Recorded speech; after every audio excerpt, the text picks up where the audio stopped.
Kwa jina la Baba na la Mwana na Roho Mtakatifu, amina. Bwana awe nanyi na awe rohoni mwako. Somo la Injili takatifu ilivyoandikwa na Yohane. Utukufu kwako e Bwana.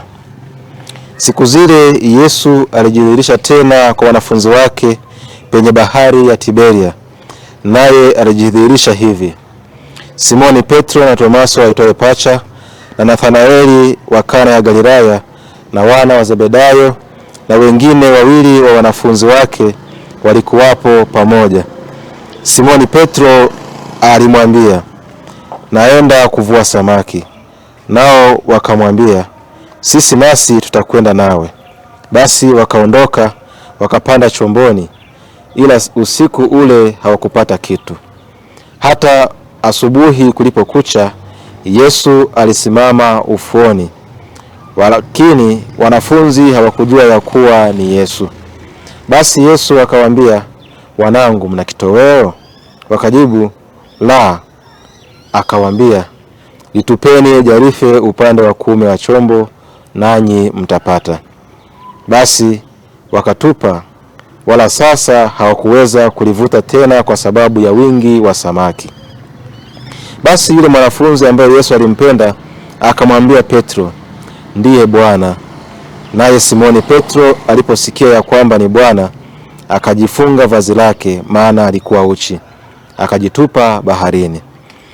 Nao hao wanafunzi wengine wakaja katika mashua, maana hawakuwa mbali na nchi kavu, ila yapata dhiraa 200 huku walikokota lile jarife lenye samaki.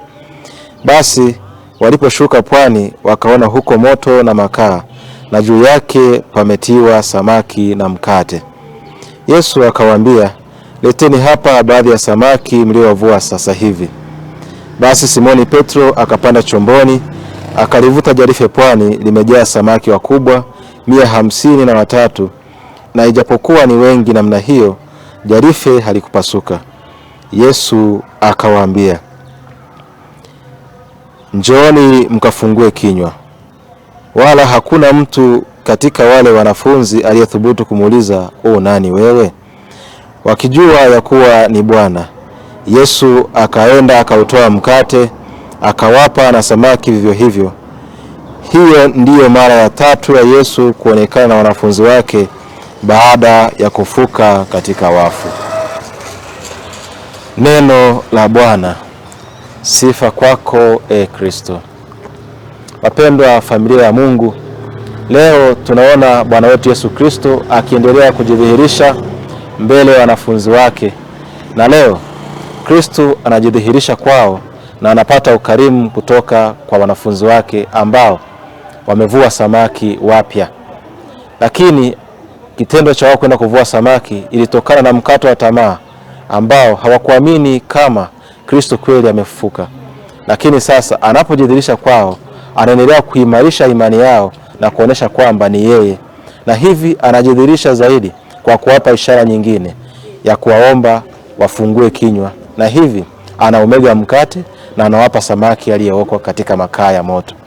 Hii inaonyesha dhahiri kwamba Kristo anaendelea kuthibitisha imani yao, lakini anaendelea kuwathibitishia kwamba wanapokuwa wakimtegemea yeye, basi wanajaliwa baraka, wanajaliwa neema, na hivi nasi tunaaswa kukaa karibu na Kristo ili aendelee kutujalia thawabu na manufaa mengi ambayo yanatokana na zawadi ya ufufuko wake.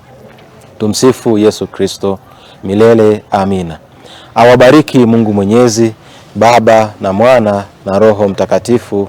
Amina.